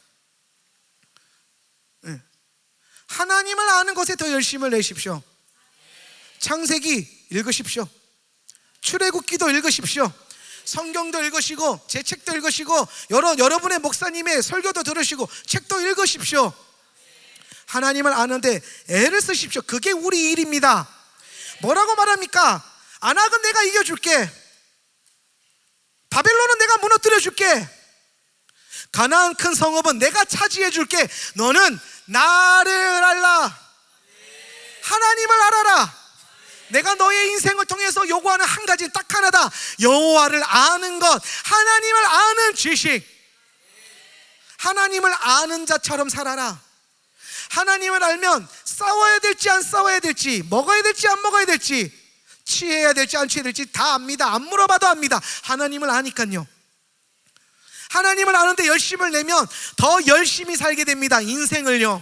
왜냐하면 내 인생 가운데 놀라운 하나님의 계획과 뜻이 있다는 걸 알게 되거든요. 하나님을 알면 게으르게 못 삽니다. 하나님을 알면 늦잠 못 잡니다. 피곤해서 자는 늦잠 말고요, 게을러서 자는 늦잠 못 잡니다. 하나님을 알면 그렇게 못 삽니다. 그러니까 여러분은 이곳에 있는 모든 세대들, 아비 세대들, 자녀 세대들, 할아버지 세대들, 우리 장로님들 똑같습니다. 하나님을 아는데 지금이라도 남은 인생을 바치십시오. 여러분의 인생을 바쳐서 하나님을 아는 것에 애를 쓰십시오. 그러면 그때부터 하나님이 뭐 하시냐? 여러분 인생의 아나크들을 하나님이 죽여주십니다. 하나님 힘자랑하시기 너무 좋아하는 분이거든요. 하나님이 취해서 주십니다. 큰 성읍들을. 노후 준비는 하나님이 하시는 겁니다. 따라합시다. 내 노후는 예수 그리스도다. 할렐루야. 그럼 나는 뭐예요? 사후 준비는 내가 하는 거예요. 사후 준비의 본질이 뭐예요? 하나님을 아는 것. 그러니까 이스라엘 백성들 가나안 그 요당 동편에 세워놓고 안악 보여주고 성읍들 보여주면서 싸워라, 이건 네 힘으로 차지해라, 이게 아니란 말이야. 내가 차지해 줄게. 어차피 너는 쟤들보다 약해. 어차피 너보다 큰 사이즈들이야. 그런데 내가 너보다 클 뿐만 아니라 저들보다 크고 온 우주 만물보다 크다. 너는 지금 우주보다 큰 나를 가졌어. 그러니까 나를 가져라. 하나님을 가지십시오. 하나님을 가진다라는 게 뭐예요? 하나님을 아는 겁니다. 하나님을 가지세요. 그래야 여러분 인생의 아나크가 밟힙니다. 여러분 삶 가운데 아직도 풀리지 않는 문제, 아직도 해결되지 않은 문제와 고난들, 어려움들, 내 인생의 거인들이 있습니까? 하나님을 몰라서 그래요. 그래서 하나님이 일부러 살려두시는 거예요. 하나님을 알 때까지 살려두시는 거예요. 그래서 우리 인생에 하나님을 알면 많은 문제와 고난들이 금방 사라지는데, 하나님을 모르니까 계속 이게 반복이 됩니다. 근데 재미있는 사실은 우리는 고난과 수많은 문제들을 통과하면서 나중에 뭘 깨닫죠? 하나님이 어떤 분인 줄 깨닫죠. 그리고 그 하나님을 깨닫고 나면은 하나님 몰라서 막 조급해하고 망한 것 같고, 김집사야 나 망한 것 같다, 의하면 좋노 그런 사람한테 여유롭게 넉넉하게 웃으면서 한마디 해줄 수 있는 겁니다. 괜찮아, 하나님이 하셔. 기도하면 돼. 기도하면 하나님이 하셔. 이 여유와 넉넉함과 멋짐이 그리스도인의 삶이에요. 같이 거기다가 우야면 좋노 이렇게 하고 있지 말고, 니 때문에 나도 우야면 좋노. 그 병이라, 그 병. 하나님을 알라. 그러면 해결된다. 야, 김집사야, 너 하나님이 어떤 분인데 너 지금 그걸로 걱정하고 앉아있냐? 네 아버지가 누군데? 이거 깨닫고 나거든요, 인생에 문제가 생겨 그 문제 앞에서 가서 이렇게 말합니다. 너 우리 아버지가 누군지 알아? 요 말은 그때 쓰는 겁니다. 내 앞에 문제를 준 원수한테 가가지고 원수의 콧대를 탁 치켜 올리면서 너 우리 아버지가 누군지 알아? 요 얘기를 해야 됩니다. 하나님이 인생을 통해서 여러분에게 그거 가르쳐 주실 겁니다. 사단의 콧등을 치켜 올리면서 너 우리 아버지가 누구지 알아? 그거 알려주시려고 문제를 주시는 겁니다. 하나님을 아는데 열심을 내십시오. 자, 그러면 왜 여기까지가 서론이었어요? 자, 결론까지 빨리 20분 안에 가봅시다. 어차피 제가 10시까지죠? 그렇죠? 네. 시간 금방 지나가서 벌써 9시 40분이네. 들을만 해요? 안 들을만 해도 어떡하겠어요? 여러분 앉아있고 저는 말하고 있는데. 도망갈 수는 없잖아요. 돈 낸 게 아까운데. 네. 끝까지 한번 들어보세요. 자, 그러면 이제 하나님 아는 게 정말 중요하다, 이 얘기를 정말 하고 싶고 설득하고 싶어서 여기까지 왔어요. 자, 그러면 이제 하나님의 무엇을 알아야 되는가? 3가지 얘기하겠습니다. 하나님을 어떻게 해야 되냐? 따라서 하나님을 본질로 알자. 옆에 있는 분들에게 한번 흔들어 깨워주면서, 자는 사람들은 없어요. 근데 그냥 영을 흔들어 깨우면서 이렇게 말합시다. 하나님을 본질로 압시다. 시작. 하나님을 본질로 알아야 됩니다. 자, 하나님의 본질 3가지를 얘기할 겁니다. 따라합시다. 하나님은 사랑이시다. 하나님은 사랑이시기 때문에 오직 이 세상에서, 온 우주 만물 가운데서 사랑을 대표할 수 있는 유일한 분이 하나님이십니다. 네. 저는 우리 와이프 사랑하거든요. 근데 그 사랑도 사실은 온전한 사랑이 아닙니다. 제가 생명 걸고 우리 와이프를 사랑하지만 그럴 만큼 예쁘잖아요. 그럴 만큼 사랑스러워요. 네.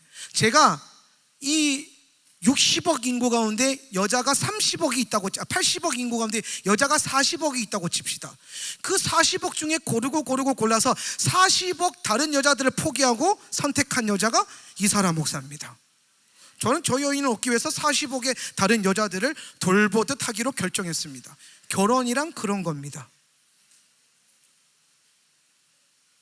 결혼은 그겁니다. 내가 40억 여자들 중에서 고르고 고른 한 사람, 그리고 너만 여자다. 나머지는 뭐다? 돌이다. 형제들 따르면 나머지는 뭐다? 돌이다. 싱글들은 따라하면 안 돼요. 결혼한 분들은. 제가 고르고 골라가지고 저 여인을 택했고 16년 동안 예쁜 사랑하고 있습니다. 부럽죠? 아직도 신혼 같아요. 그런데 그만하라는 눈빛이 좀 느껴져요. 근데 제가 그렇게 우리 와이프를 사랑하는데, 우리 와이프를 사랑하는 줄 우리 성도들은 아십니다. 그 정도로 티나게 사랑하는데, 그런데 그 사랑도 사실 온전한 사랑은 아닙니다. 이 세상에서 사랑이라고 하는 것을 온전하게 드러내고 보여줄 수 있는 분이 한 분이신데 그건 하나님이십니다. 그런데 다행히 여러분이 믿고 있는 그 하나님이 사랑의 하나님입니다. 그럼 우리는 이런 결론에 도달하게 됩니다. 하나님은 우리에게 사랑으로 대하신다. 그죠? 나에게 행하시는 모든 일은 다 하나님의 사랑의 동기 안에서 하신 일이다. 그러면 우리는 이런 결론이 나오는 겁니다. 따라합시다. 하나님의 뜻은 언제나 최선이시다.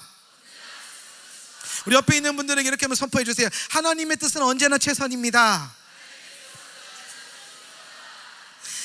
할렐루야. 그러니까 여러분 삶 가운데 주어져 있는 모든 삶의 문제들, 어려움들, 심지어 고난까지도 사랑입니다. 그게 하나님의 최선입니다. 하나님이 너무 사랑하셔서 여러분이 이해할 수 없는 그 고난을 주신 겁니다. 그 연약함을 주신 겁니다. 그래서 우리는 우리 삶의 모든 문제를 향해서 문제를 대적하면 안 됩니다. 문제를 받아들여야 됩니다. 죄와 유혹을 받아들이는 게 아닙니다. 죄와 유혹은 성경이 분명히 말합니다. 싸워서 이겨라. 피 흘리기까지 싸워라. 그것 말고요, 하나님이 여러분에게 허락하신 그 사랑의 동기 안에서 나는 납득할 수 없는데 주어진 고난들, 문제들, 어려움들이 있습니다. 근데 그 문제를 바라볼 때 우리의 태도는 뭐 해야 되냐면, 어떻게 하나님 내게 그럴 수 있어요? 라고 기도하면 안 됩니다. 적어도 하나님이 사랑이시란 걸 아는 여러분은 그런 말을 하면 안 됩니다. 하나님이 내 삶 가운데 어떻게 그럴 수 있어요? 그거는 하나님이 누군지 모르는 사람들이 하는 말입니다. 알면 어떻게 기도해야 되죠? 내 삶에 주어져 있는 고난과 문제가 하나님의 최선이죠. 그러면 어떻게 해야 됩니까? 감사해야죠. 감사해야죠. 받아들여야 되죠. 하나님이 사랑하시기 때문에 내게 주셨다면은 내가 그 사랑의 수준을 이해할 수 없을 뿐이지, 내가 그거 깨닫고 나면 그게 하나님의 사랑이셨군요 라고 깨닫게 되는 겁니다. 그런데 그렇게까지 성숙해지기 힘드니까 그 전에 무슨 훈련부터 하는 거냐면은 하나님 앞에 그저 내 삶을 그분의 선한 성품, 그러니까 여러분 수준으로 하나님을 보지 말라고요. 여러분 수준으로. 왜 성경을 하나님이 우리에게 주신 거냐면 내 수준으로 예수 믿지 말고 하나님 수준으로 예수님의 일들을 받아들이라고 주신 겁니다. 그러니까 내 믿음보다, 내 영적인 수준보다 더 중요한 건 하나님이 어떤 분이신지 아는 거예요. 그리고 여러분은 지금 하나님이 사랑이라는 걸 알아버렸잖아요. 그죠? 그럼 하나님이 사랑이라는 걸 알았으면 이제 내 삶 가운데 주어진 모든 문제들을 향해서 나는 이해가 안 되고 납득이 안 되고 잘 모르겠지만 그분이 사랑이시기 때문에 뭐 하기로 결정한다? 그분의 뜻이 가장 최선임을 뭐 하기 시작하는 겁니까? 고백하기 시작하는 겁니다. 할렐루야.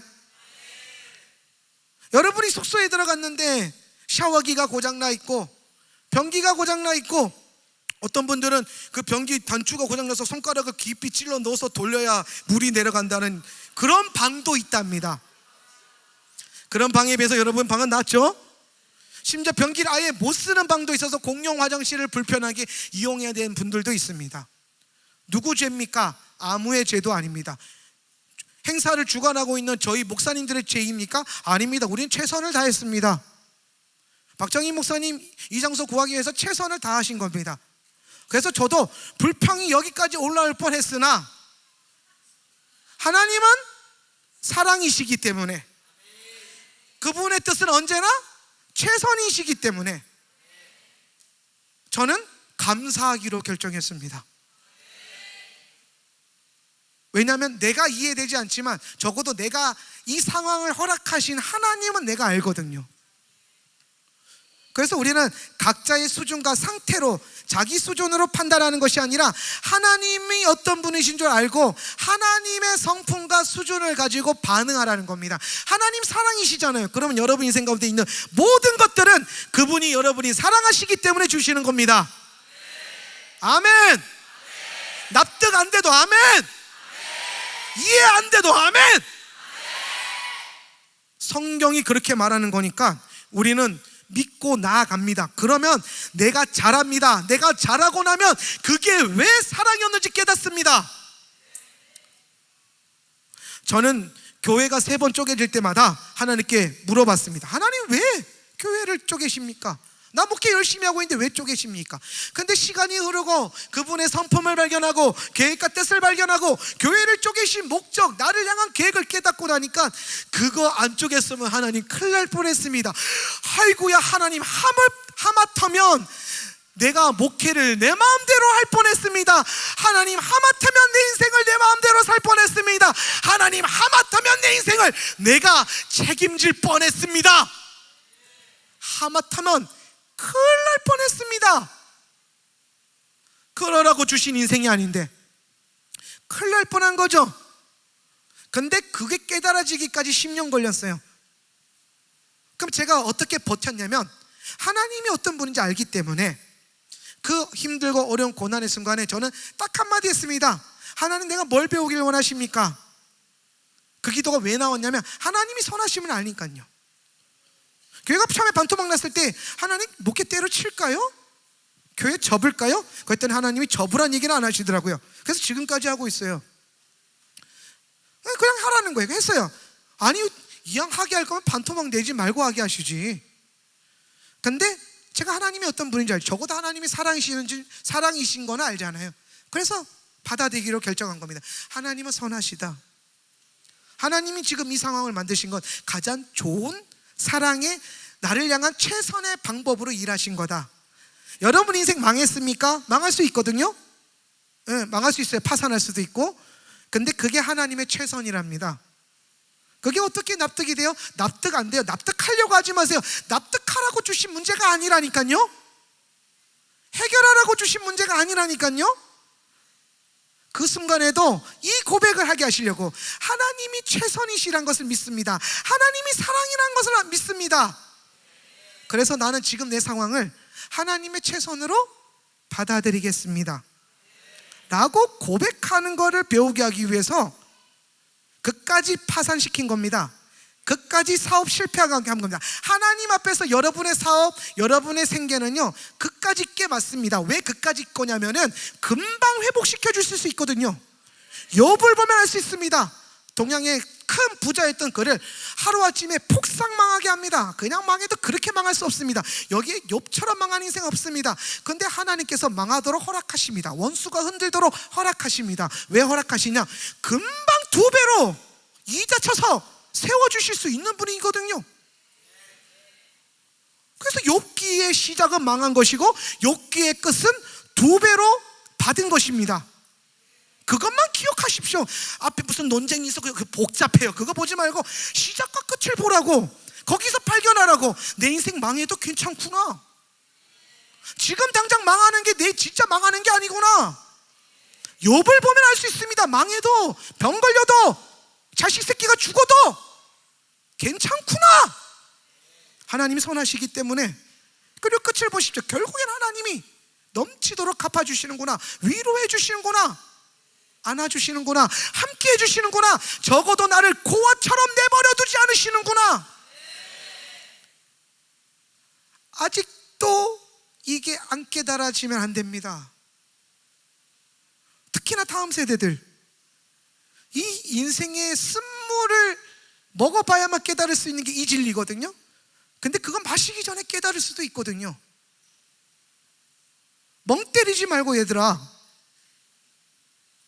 지금 내가 니들 인생을 잘 살 수 있는 엄청난 비밀을 레슨해주고 있는데 왜 멍하니 앞을 보고 있어? 그럴 거면 찬양하지 마. 내일부터 저녁 집회 전에 찬양하지 마. 말씀을 들어야 인생이 바뀌지. 찬양은 방방 뛰면서 하면서 힘 다 쓰고 설교 시간에 초 졸고 앉아있고 라고 나는 말했다. 여러분한테 한 거 아니에요? 라고 나는 말했다라고 혼잣말 했습니다. 뭐가 중요한지 아셔야 돼요. 지금 여러분을 즐겁게 하고 흡족하게 하고 만족하게 하는 것에 매이지 마십시오. 그러라고 주신 인생 아닙니다. 그러니까 욥기의 시작과 끝을 잘 보라고요. 망하는 게 결코 망하는 게 아니라니까.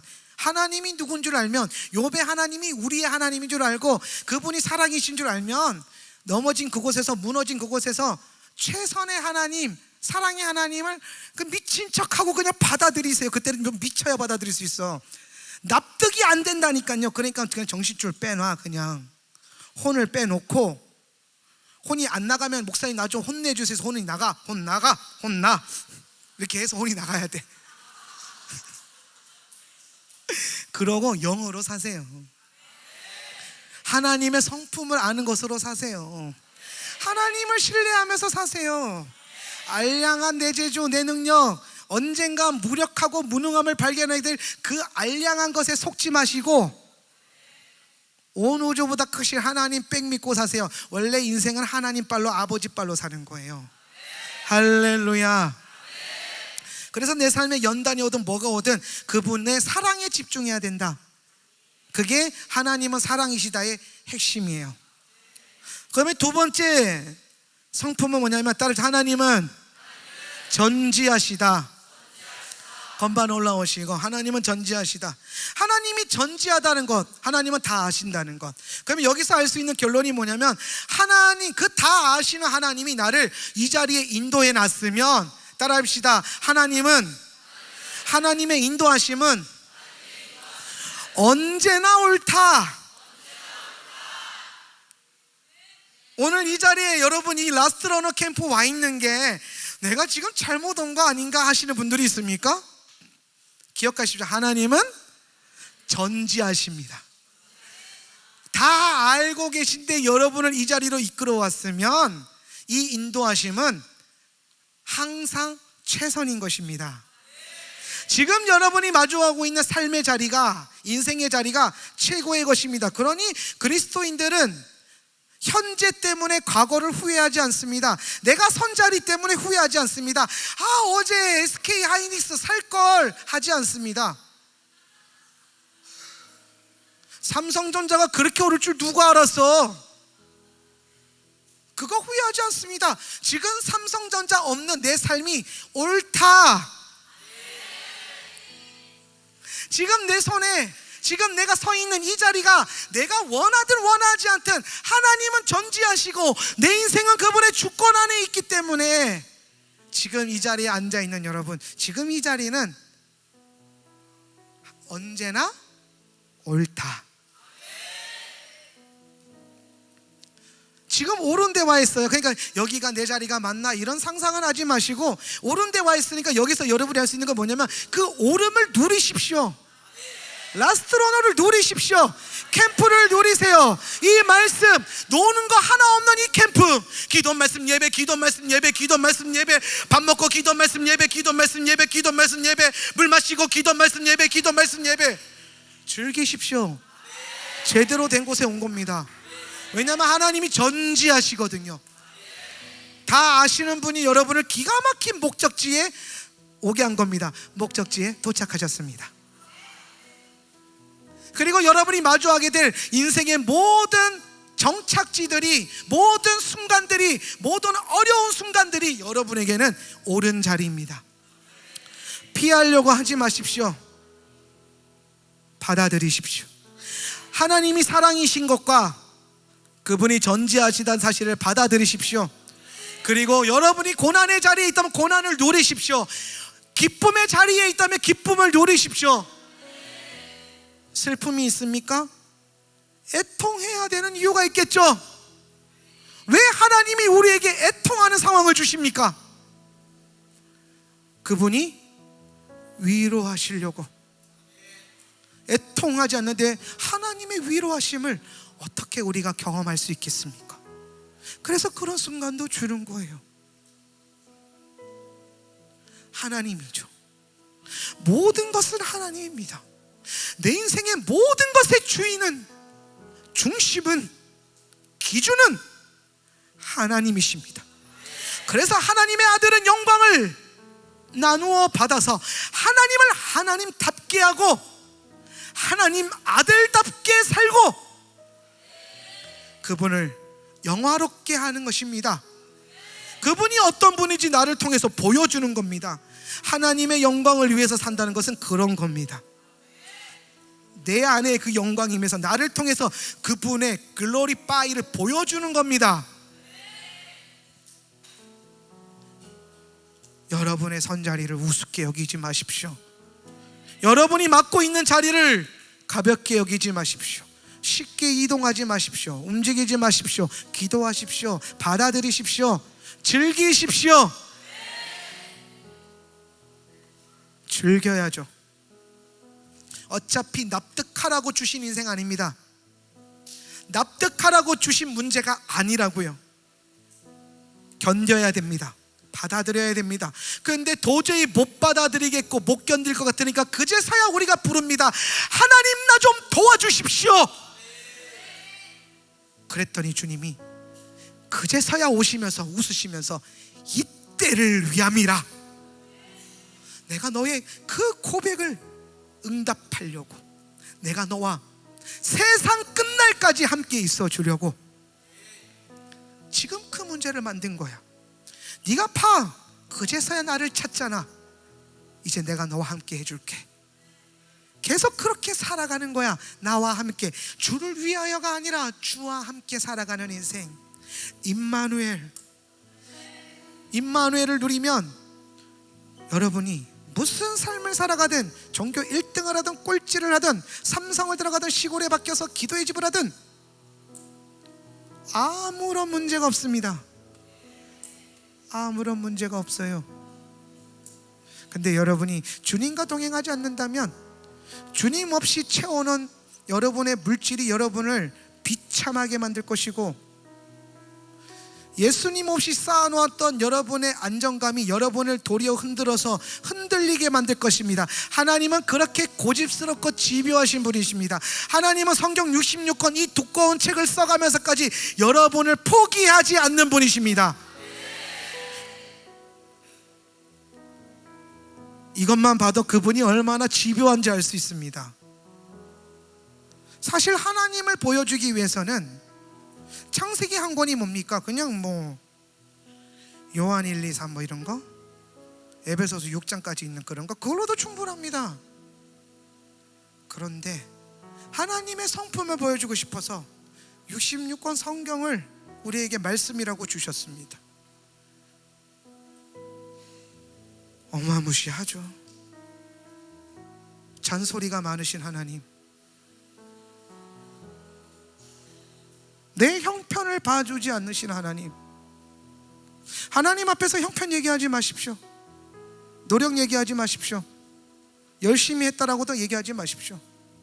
여러분의 열심과 노력이 얼마나 무익하고 무능력할 수 있는지 제가 앞전에 이미 다 설명했습니다. 그 태도로 하나님의 뜻을 이룰 수 없습니다. 그래서 우리는 날마다 이 하나님을 아는 것에 열심을 내고, 힘들지만 이 설교를 듣는 것에도 열심을 내는 겁니다. 하나님은 사랑이시고 전지하시다. 그래서 그분의 인도하심은 언제나 옳다. 마지막으로 따라서 하나님은 전능하시다. 예비팀 풀로 올라왔어요? 다 언제 이렇게 다 올랐어? 하나님은 전능하시다. 그래서 그 전능하신 하나님은 우리에게 이런 결론을 줍니다. 하나님은 우리가 하나님의 뜻을 성취할 수 있도록 도와주신다. 하나님은 내게 주어져 있는 인생, 비전, 하나님의 꿈, 하나님의 계획, 하나님이 서게 한 그 자리에서 버틸 수 있는 힘을 주시고 감당할 수 있는 능력을 주신다. 할렐루야. 가끔 제가 목회하다 보면 어떤 집사님들이 이런 상담을 할 때가 있어요. 제가 어떤 하나님의 일을 위임을 하면 찾아옵니다. 목사님, 제가 이 일을 감당할 만한 능력이 있을까요? 혹은 교만하게 이런 표현을 합니다. 제가 자격이 있을까요? 그게 왜 교만하냐면은 부르신 건 하나님인데 왜 네가 자격을 찾습니까? 이건 반말도 아니고 존댓말도 아니에요. 반말은 니들이 듣고 존댓말은 어른들이 듣자. 할렐루야. 부르신 건 하나님이신데 왜 되고 안 되고를 내가 체크합니까? 그건 교만이죠. 지가 지금 하나님 꼭대기 위에 앉아있죠. 하나님의 계획과 뜻과 하나님이 주실 능력은 생각도 안 하고 딱 자기 수준으로, 자기 능력으로, 자기 계획으로, 자기 기준으로 하나님의 일을 평가합니다. 나 이거 해도 되나요? 그거 왜 네가 결정해? 라고 하나님이 말씀하실 겁니다. 그건 우리가 결정할 수 있는 영역이 아닙니다. 하나님이 하시는 거죠. 근데 우리가 믿는 하나님은 어떤 하나님이냐? 전능하신 하나님입니다. 그 말은 하나님은 모든 것을 하실 수 있고 하나님은 모든 능력을 가지고 계시다. 이 말인 뜻은 하나님은 내게 모든 능력을 주실 수 있다. 그래서 이런 빌립보서의 고백이 있는 겁니다. 내게 능력 주시는 자 안에서 내가 모든 것을 할 수 있느니라. 그분이 전능하시기 때문에. 아이고 하나님 나 이거 못하겠어요가 아니라니까요. 하나님 세워두셨으니까 내게 능력을 주시옵소서, 감당할 수 있는 힘을 주시옵소서. 주님 내 앞에 안악을 두셨으니 나가서 싸우십시오. 큰 성음을 주셨으니 주여 내가 순종하게 싸우니 무너뜨리십시오. 내가 이 인생의 싸움을, 씨름을, 내 삶의 문제를 넘어갈 수 있도록 내게 능력을 주시옵소서. 내게 능력 주시는 자 안에서 내가 모든 것을 할 수 있느니라.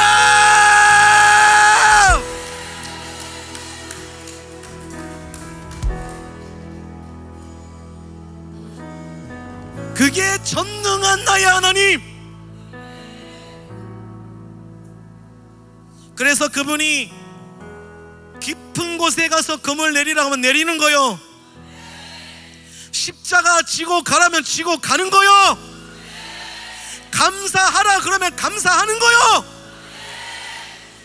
부르심 따라 하나님을 아는 넉넉함과 능력과 여유와 멋짐을 가지고 그리스도인답게 살아가십시오. 하나님 아들답게 살아가십시오. 따라서 나는 하나님 아들이다.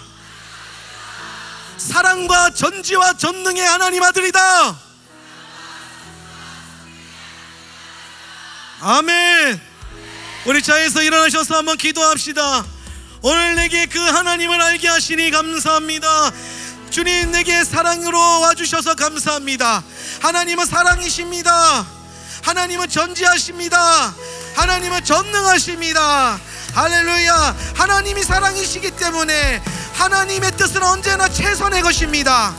하나님이 전지하시기 때문에 하나님의 인도하심은 언제나 옳습니다.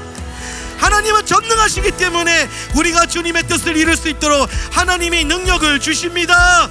예, 주님, 그 하나님을 알게 하여 주십시오. 그 하나님을 본질로 알게 하여 주십시오. 내가 하나님을 아는 하나님의 아들 되게 하여 주시옵소서. 기도합니다. 주여.